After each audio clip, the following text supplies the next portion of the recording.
Welcome to your favorite Tennessee Titans podcast, Tennessee Titans Weekly. Jacques, Oh, Jacques, oh, what's up, folks? Good morning, good afternoon, good time, wherever you at, man. We hope your day is going well. Thank you all as well for listening to us here on Bleacher Report, as well. You know, the video there on YouTube as well, as we are on Bleacher Report for our show.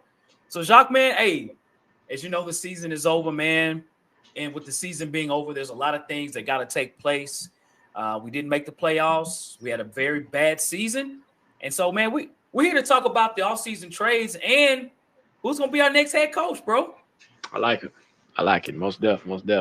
Yeah, like you said, man, welcome everybody. Thank y'all for watching the show. It is snowy here in Nashville, Tennessee. So it's one of those things, man. We've been stuck in the house for 4-5 days. Yeah, man. Yeah. We're stuck in the house. So it's good to talk football and like you said, talk about these off seasons. Now I can say, trades, but also, free agency and all that, and just give them a small snippet of what we got. So for sure, man. For sure. It feels like the pandemic all over again, man. It's crazy. It's crazy, man. It's crazy. So again, we appreciate everybody joining in, man. So Jacques, we're gonna get cracking, man. We're gonna get cracking. Thanks for those that are in the chat as well, too, man. And we'll get things rolling there as well. So Jacques, looking at the season, we only won 6 football games this year. So, this was not a success. It's going to be a lot of players that we see now that won't be there. There's a lot of rumors about a lot of players. We had players that left this year, got cut, traded, many things that took place to an unsuccessful season. Mm-hmm. So, excuse me, 2024 is here. So looking at where we are now in the draft, there's a lot of speculation on trades and those things. So we're picking number 7, and there's a lot of rumors about what we're going to do at that spot as far as trades. So I'm going to ask you a question. Given that we're drafting number 7, should we trade our 7th pick? And if so, what should we do? And we got that in the poll as well, too. Man, should we trade our 7th pick? That's a hell of a question, man. Totally. Right now, how many draft capital picks do we have right now? I know it's not a word, but is it 7? 6 or 7. We have a first round, second round, 4th round, 5th round, 6. I think it's 6 in general. Okay. So I'm gonna give you 2 scenarios. If first of all, we don't have a head coach, so we don't know which direction they're trying to go. That is the biggest question mark and the problem in this whole scenario. See, if Mike Vrabel was still here, I would have a clear-cut vision on what they wanted to do. We got an offensive line problem. We need to fix it. Now, when you have a new head coach coming in here, you don't know if he's an offensive-minded head coach. You don't know the philosophy. You don't know. I notice it a lot with these. We'll get to the head coach discussion here in a minute. But sometimes with a head coach that's an OC-minded coach, they look at things a little bit different. They look at skill players more valuable than, say, a left tackle or right tackle, a la Cincinnati Bengals, right? So in this case, I'm going to say this. I'm still with my pick. The safe pick is the left tackle position. I don't care if it's the kid from Ohio State or Alt from Penn State, excuse me. But with those 2 picks, if they're not there when it comes to 7, I'm trading out. And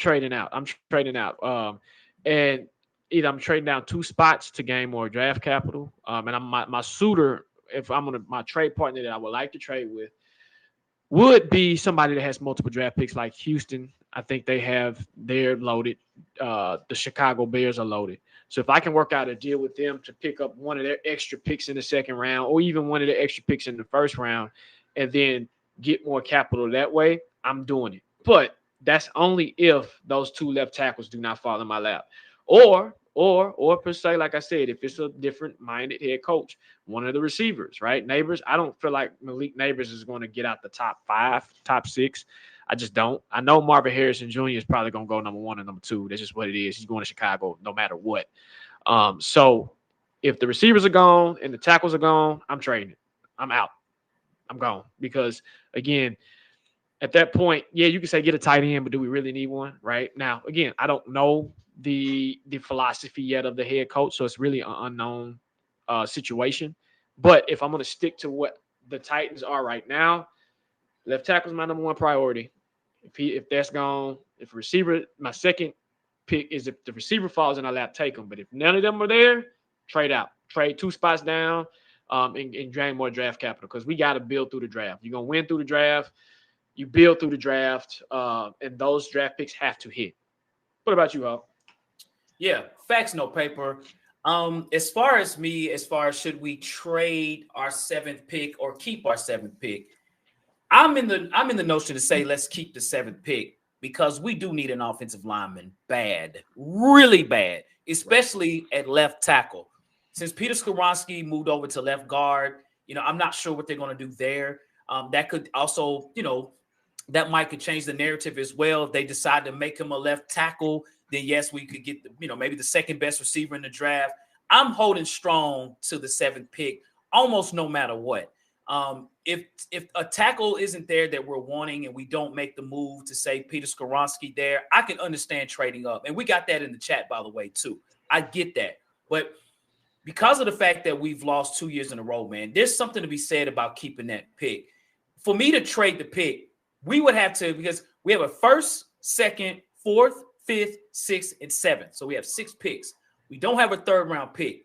We need more picks. So if somebody wants to negotiate something with me for the 7th pick, man, you better give me an extra 2nd and a 3rd. I should have at least 3 more picks for the 7th pick because there's a lot of teams that need to move up to get a lineman or a receiver, quarterback in particular. If a team that needs a quarterback wants to trade up, you better come up with the ducats because we're going to need picks. But I'm going to say a 95% of what I want to do here at this spot, I want to keep this pick because we will have an opportunity to pick a lineman or pick a receiver. We might even pick a corner. We need a prime position at that 7th pick. And this will give us that opportunity to get that because at the end of the day, you build from the draft. We don't have as many draft picks as I would like, but, if no one's coming up to the table, better hold on to that 7th pick. You know what I mean? So that's kind of where I'm at there with the 7th pick of the draft. Right. Yep. Facts, no paper. Yep. Facts, no paper. So, yeah, I mean, like, and to your point, like you said, the quarterbacks are really, we're really gonna gauge it when it comes to the combine and the Senior Bowl. So it'll be more speculation coming out of there, when those things happen. So yeah. So again, facts no paper, brother. So let's pivot, man. We know the Titans fired the coach. We don't have a coach, so we are in limbo. I think the whole coaching staff. I think right now we're in limbo. Yep. With that being said, who should we hire for our next head coach, man? So there's a lot of candidates out there. And the Titans have already interviewed several, soon-to-be coaches in this process. And I like the fact that the Titans are interviewing everybody. They seem like it seems as if Ran is really cooking to try to figure out, hey, we need to get somebody in here, right? We need to figure it out. So, looking at the list of candidates that's out there now, when you look at the Houston Texans offensive coordinator, Bobby Slowick, looking at the Detroit Lions offensive coordinator, Ben Johnson, you got Dan Quinn, Antonio Pierce, Mike McDonald. So you have even Brian Callahan. You have a lot of different coaches. Now, the one name that's not on here is Aaron Glenn. That's become a favorite as well, too. I remember Aaron Glenn when he played in the NFL as a defensive back. So for me, man, I will say this, man. I actually, if I could hire somebody as of today, my mind could change, right? And my mind could change tomorrow because I'm still learning these guys. But I'm looking for an offensive coordinator that's made the biggest turnaround. So I'm leaning. It could be an OC, DC. It doesn't matter. But I think the philosophy going into next year is, can we get somebody that's more offensive minded? And when I look at Ben Johnson from the Detroit Lions, when I look at Bobby Slowick for the Houston Texans, both of these teams are still in the playoffs, and primarily because of their offense. Houston's defense is okay. Detroit's defense is okay. They're okay. They're not great. No one talks about them. But we're talking about the Houston Texans team that was number 4 in the AFC South last year, right? A terrible football team that's still in the playoffs right now with the rookie quarterback and honestly, an average offensive scheme, literally as far as players. You got Devin Singletary as your starting running back. You got, Nico Collins. You got guys that, even Tank Dell is out. Look what he's done with that. Now, C.J. Stroud is an unbelievable talent. But again, I got to give him credit in that regard. And I look at Ben Johnson for the Detroit Lions. He took guys that was on the Tennessee Titans offense, and now they're still in the playoffs. When you think of Khalif Raymond, You think of Josh Reynolds, and now he's got talent, but man, he has made a hell of a coaching culture change there on the offense. So I would like to get a spark on our team on offense if we can, and getting one of these offensive coordinator-minded coaches to be the head coach for the Tennessee Titans, whether it be Slowick, Johnson. But my favorite, honestly, is Jim Harbaugh. And Jim Harbaugh is being interviewed by several teams now, from the Chargers to the Falcons. So it's like, we can't say that he can't come to Tennessee to get coached. So, we'll see. They're saying it's a possibility it won't be. I would prefer Jim Harbaugh. But if not Jim Harbaugh, maybe a strong offensive coordinator. What about you, Jacques? So there is news that Callahan will get a second interview from the OC from Cincinnati. So he's getting a second interview. I think it'll be an in-person interview. And I think they can't start this week, but I think next week is when they're going to start doing it. Bobby Slowick, I like him. Johnson from Detroit, like you said, we need a change of pace. And the thing about it is, like, I'm with you on this. Ran is cooking when it comes to interviewing everybody. He did say it. He said, we're going to cast a wide net and we're going to interview as many people as possible, right? This is what we're going to do. We're going to continue to do our due diligence, do our homework. And I know people are going to freak out with the defensive-minded coach. But I'm going to tell you here, I'm going to ease people's minds. When you think of defensive-minded coaches, there's a thing where ego comes into play, right? And we see that's what happened with Vrabel. It got Vrabel fired, right? It did. It got him fired. His ego.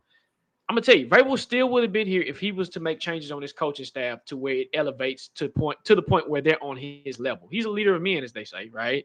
So sometimes as a leader of men, I just need you to lead the men and let your support and help do what they think. Big leadership energy, right? Shout out to my guy, Big Leadership Energy, nonprofit. Hey, let's do what we got to do. When you have big leadership energy, it literally ensues into your players and your culture.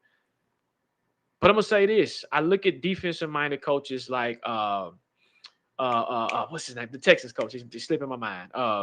DeMeco Ryans. DeMeco Ryans, what he's been able to do, he's put his ego aside and he's let his coaches coach, right? And so now, like you said, they're in the second round of the playoffs. That's amazing. And then Bobby Slowick has done what he's doing. He doesn't interfere with Bobby. He's like, Bobby, do your thing. Do your thing, right?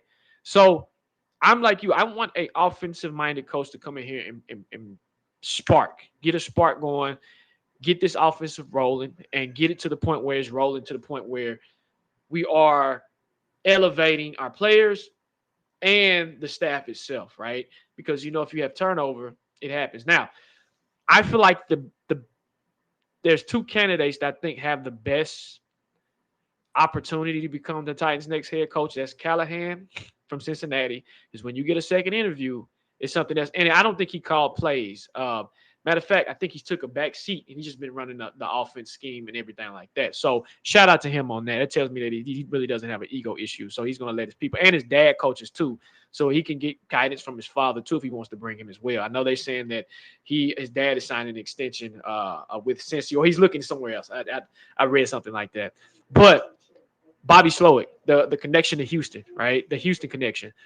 I can see that as well. To take somebody from Houston, right? That's plucking somebody from your competition, and that's making it to where, okay, we're going to take away a piece that's kicking our butt, and we're going to add him to our roster, and hopefully he can elevate our roster to where we can play with the big boys, right? So me, I want to go offensive-minded. That's my preference. But if we go defensive-minded, it really has to be sold to the fans. It has to be sold to Amy. And it has to be sold to just everybody, because we've been down this road with Jeff Fisher, Mike Vrabel. We've been down this road several times. So that's me, man. I want a spark. I want an offensive-minded guru coach. Okay. All right. Okay. So in saying that, so what type of, looking at this next year and just in the future, we know what we have with Mike Vrabel. Mike Vrabel was a very good coach here. Just didn't have the success over the last few years. I think there's many reasons. I think talent being one of them, being the main one, actually. So, but what type of coach do we need, man, for our future? What type of coach do we need? What type of coach do we need? And I was iterating this earlier. You need somebody that can come in here and collaborate. And when I mean collaboration, you need somebody that can collaborate with the GM. They got to get their vision aligned, right? That's number one. Like, what's our vision together, right? How are we going to move this piece together and how are we going to move it forward together? That was the problem with Vrabel and Ran. And I know they said they didn't have a problem. The vision was coming along, but we need a spark day one, right? We need to know, hey, are we going to be a balanced offense, right? Because it's strictly going to the offense, right? We have an offense problem. We don't have we sort of have a defensive problem too, which we'll address that later on. But we have an offensive problem. Two, what is our position with the quarterback, right? I know everybody is sold on Will Levis, but is our new coach sold on Will Levis, right? What are we going to do? How are you going to elevate the quarterback position to the point where we need to be in the playoffs? Because Amy's not playing. We need to be in the playoffs either next year or the year after, and we need to win playoff games. We need to be competitive. So how are we going to do that? So my vision, man, for our next coach, man, he needs to be a collaborator. And I know people get tired of hearing that word, but you need collaboration when it comes to anything. Me and Hulk, we collaborate, right? This show wouldn't work if we didn't collaborate, right? We might clash from time to time, but collaboration, right? And two, we need to know what vision. What's our vision? And I would prefer an offensive-minded coach because their vision is different. We've seen what defensive-minded coaches' vision is. We've seen it, right? Let's see what an offensive-minded coach can come in here and do with what the pieces that he have. Now, I wish Derek would come back because it'd be interesting to see how that would look, right? But for me, man, it's strictly offense, dog. Like, I just want to see an offensive type-minded coach to come in here. And I'm going to add a third one, Hope. What does your coaching staff look like? What is your coaching staff? Are you bringing in people that's going to elevate? Are you bringing in people that's your buddies? Are they qualified? What's their scheme? So at this point, I'm trying to hear everything. I'm like, okay, I heard you two. Who are you hiring for your OC? Who's your DC? Who's your tight ends coach? Who's your offensive line coach? Do you have one in mind, right? What's your plan with that? Because we have an offensive line problem. How are we going to fix that? So I think with an offensive-minded coach, they already have a plan of how to fix certain things, specifically offense. What about you, Hawk? Facts, no paper, Jacques. I would say, too, man, to add to that, the type of coach that we need, man, we need someone that, you know, the leader of men mantra is cool. You know, that and we've had that, you know, and the leader of men can really lead folks that might not be the best player in the league, but can move, you know, can have them move in certain ways on the field and do things where we win games that we shouldn't have. But at times, man, at the end of the day, if you're not a talented team and those players are not learning and developing over time, bro, you're going to start losing. It's almost like you continue to pour water in a cup that's got a hole in it. If you keep on, it's going to eventually just keep pouring out, right? It's going to keep pouring out. So I think we need a coach that's going to come in and not only just himself, but have people on his staff that's not just an X and O's type of a group, but folks that can actually develop. And what I mean is, in particular, in the offensive line, we need a coach that can come in and get a lineman, an offensive line coach that can teach these guys how to block, how to scheme, how to, you know, how to understand how to be an offensive lineman. I think over the last few years, we've drafted guys and just say, hey, going out there, do your thing. We're going to plug and play, and it is what it is. And you didn't see players improving. There's not many players at all that I can think of that got better over time. The only player I can think of is maybe Derrick Henry. You know what I mean? Over from his when he started up to where he finished. A lot of players stay the same, then they go to other places and do better. You know what I mean? So, and I'm not saying it's 100%. There's a lot of players go to other teams that don't do anything. But I would like to get a person, to your point about being a collaborator, a leader that can have a staff that he can depend on to develop. And then them themselves, not so much being a leader of men, but being someone that can actually work on the development of players. Will Levis, Peter Skoronski, Tajay Spears, the young guys on the defense. Let's get these guys better. Let's get them better. I think Ran has done a really good job of bringing in free agents from last year on 1 or 2 year prove-it deals and got the most out of these players. You add that element to it as well. You get guys in here that want to prove a point, and you got young guys that can develop. We need a head coach that's going to come in, create that type of culture here, and we can be successful still in a very weak AFC South division. He could come in and make those changes, man. So that's where I stand with that there. For sure. Got it. Speaking of Ran, man, how would you grade Ran so far? For I would his say first year. I would say, man, in his very first year, man, when you look at Ran, let's look at the success that Ran has had. First of all, Ran is cooking. Ran Carthon, shout out to Ran Carthon. You know, a lot of people in the media, whether it be on Twitter, on the radio here in Nashville, there's a lot of negative connotations of Ran Carthon as if he's doing terrible. And then when you look at what happened with Mike Vrabel, Amy Adams kind of threw him out there and said, man, you answer the questions and you go with it. But let's look at this. I think the biggest negative of Ran was signing Andre Dillard. Okay. All right. We all make mistakes first year. But you bring in Will Levis in the second round, which could be your franchise quarterback. You got DeAndre Hopkins, who was our best receiver. You got Al Shahir, our best linebacker. You signed him. You signed Sean Murphy-Bunting, our best corner. You signed Arden Key. You drafted Tajay Spears, who is your running back number 1 going into next year. And you also drafted Peter Skoronski, who didn't have, just say, the greatest season, but I think he can build on this. He ended up being first team all rookie. So, you can build on that from a confidence standpoint. Let me tell you something. I think when you look at the Kevin Byard situation as well, he traded Byard, which I wish we could have got a little bit more for him, but in retrospect was the best situation. I think Ran for his first year, I'd give Ran a B-, man. The Andre Dillard was a big situation, but man, to get a B or B- or whatever in your first year in any job, you've done a hell of a job, especially on a job you've never done. He hadn't been a previous GM, right? This is a new role for him. I think Ran is going to cook. I really like the players that he's brought in. They brought in a situation of winning players. You add to that, man, D-Hop and them guys, man, Ran did a hell of a job. Shout out to Ran Carthon. I'm giving him a B-. What about you, Jacques?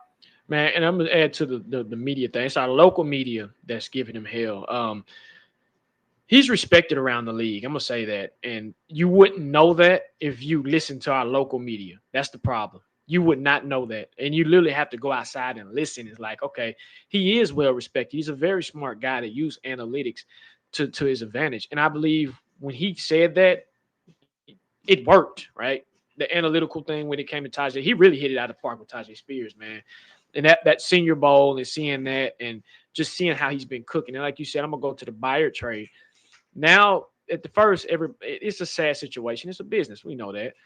He was the mayor of Murfreesboro. But I also understand that, hey, you got to do what you got to do. And as our boy Brett Mav said last night, shout out to Brett, that when is it too early to pull or and it might be too late to pull? And he pulled it just right. Pulled that trade just right. And now we see what's happening in Philly at this moment with Byard. So that's a knockout. Peter Skoronski, even though, he struggled, he's a rookie, man. But to me, I think he was our strongest lineman. And he played throughout the whole year, and he gained valuable experience to the point where next year it's going to be even better for him, right? So now if you want to put him at his natural position, which Ran did iterate, we might look at that. We're going to explore every option that we can. So that makes me think, right? But why didn't you want to explore it when he's talking about exploring it? So that means y'all not on the same page, right? Then I look at Will Levis. Potential is the upside is there, right? And what he was been able to do, he looks comfortable. He looks like a leader. You've hit that out the park. Now, again, analytical. I don't know how much analytics played in all this, right? Don't know, right? Andre Dillard, we know with that, but I'm also curious. It didn't work out in Philly. I'm also curious if you bring in an offensive line coach that can actually coach to that and coach him up, I wonder how he would look, right? I know how he looks being bad, but I wonder if you give him some more coaching or a legit offensive line coach, how he would look coming in, right? He hit the Manila with Arden Key. He did a hell of a job with that. D-Hop, that was all him as well, right? He brought him on team-friendly deals also. So, yes, I give him a B, man, because, again, he's come in. He didn't have – let's compare him to our old GM. Let's compare him to John Robinson. John Robinson came in with a team, right? This team was already established. It was already like this. You just needed to add to the pieces.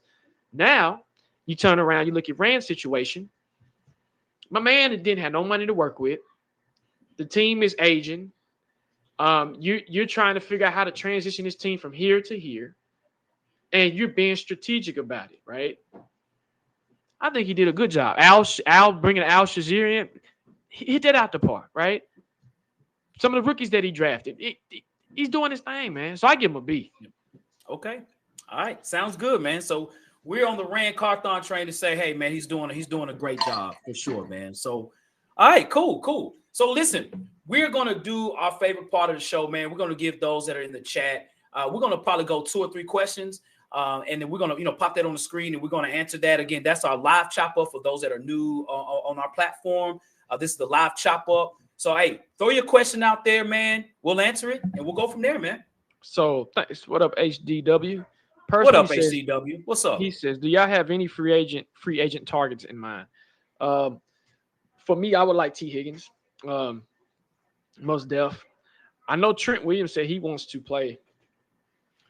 He's playing again, so I wonder how much San Francisco would. I mean, San Francisco not gonna give him up, but I would like to see if we can trade for him. That'd be nice. And then still draft the left tackle and let him kind of transition ease in there. I want Jalen Johnson. The DB from Chicago. Give me, man. We get him. Oh, the defense is nice. The defense is nice. You still need a safety. I think Antoine Whitfield Jr., he'll be a free agent. I think what I've seen, I would like him as well. I want to build this secondary up with what we already have. We have Sean Murphy-Bunting, Jalen Johnson on the other end. You bring in Whitfield Jr. as a safety. He's a nice little hard-hitting safety. And then you can kind of fill that other piece with what we have now. I think what was the guy we got from the Cardinals? What was his name, Hulk? The safety. Yes, the safety. Yeah, Terrell Edmonds, and we had Wallace. Yes. Yes. I like Kayvon Wallace. Kayvon Wallace. He came in and he was serviceable. So if you can build the secondary up like that, the defense is nice. On the offensive side of the ball, again, T. Higgins is my number one receiver. Don't know how much it'll happen. If we can get Callahan, it's a big maybe, right? And then I want somebody on the offensive line, somebody that's kind of proven.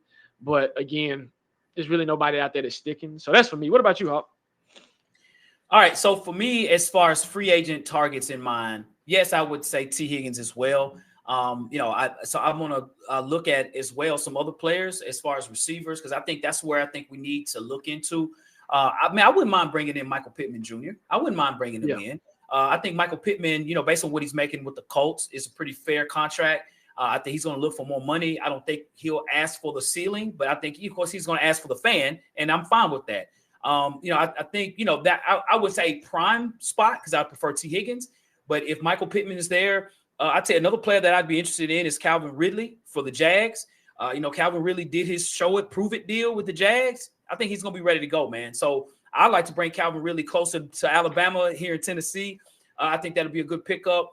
I look at the D line as well. I like Leonard Williams. I know he's been kind of bouncing around over the last few years. T.R. Tart's not going to be here. We need a dog D tackle next to Jeffrey Simmons. That makes Jeffrey Simmons' play even increase. So, I'm looking at defense, some players like that, for sure. So yeah, man. So, all right. We'll go another question or two on our live chop up. We got HD Personally in the building, man. Hey, we appreciate the questions.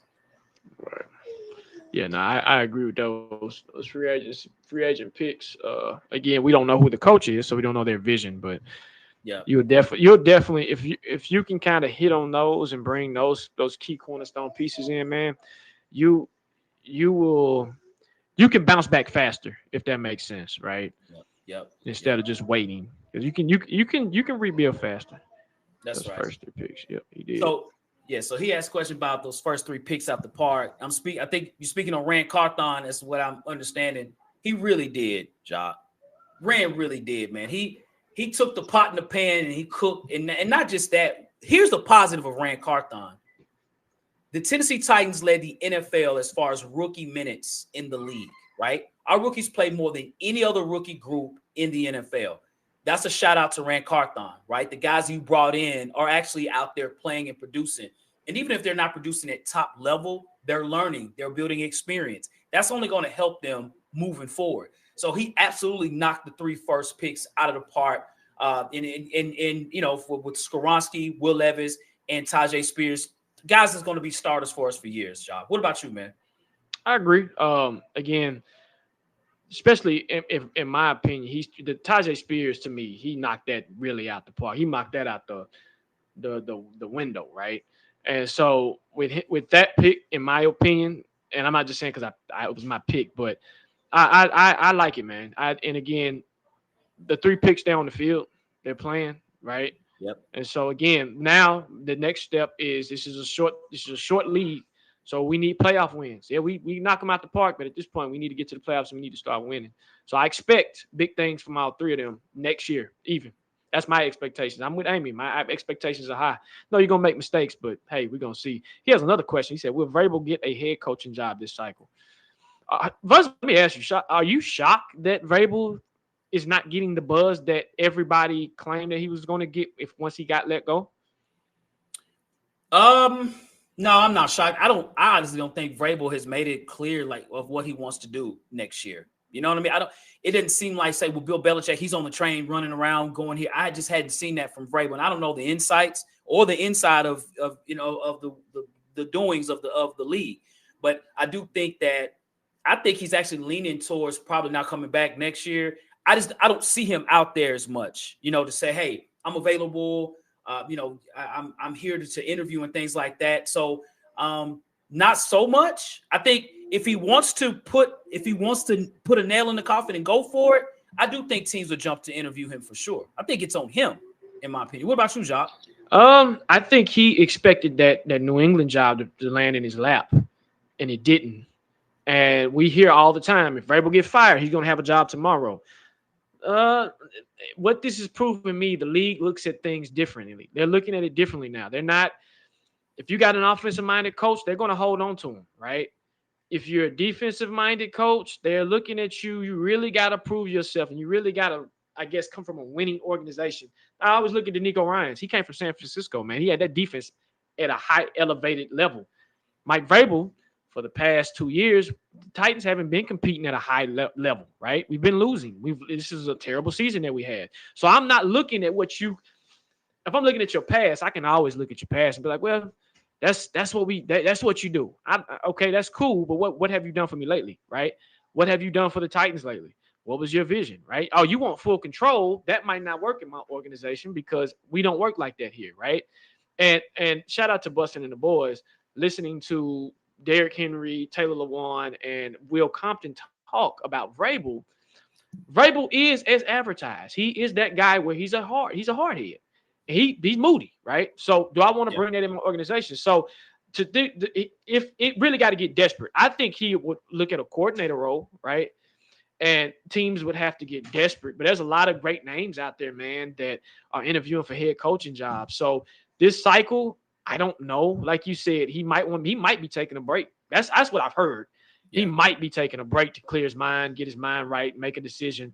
But don't take a break too long, because if you take a break 1 or 2 years and everything is kind of switched, you never know. So So okay. All right. Well, listen, we want to say thank you all to everybody watching the show. As always, man. Hey, thank you all on Bleacher Report, checking us out here, giving us this opportunity as well. We want to say, Jacques, man, listen, if they want to find us, bro, you can find us on Instagram at Tennessee Titans Weekly. You can find us on Twitter at Titans Weekly 24/7. And we're on YouTube at Tennessee Titans Weekly, man. Yes, sir. We again appreciate y'all watching the show. Appreciate y'all supporting the show. This is fun. And again, then we're going to keep bringing y'all this content. And hey, stay warm if you're in a cold Arctic, whatever we in right now, just stay warm. That's right, man. All right. Well, listen, have a great day. As we always do and as we always say, facts. No paper.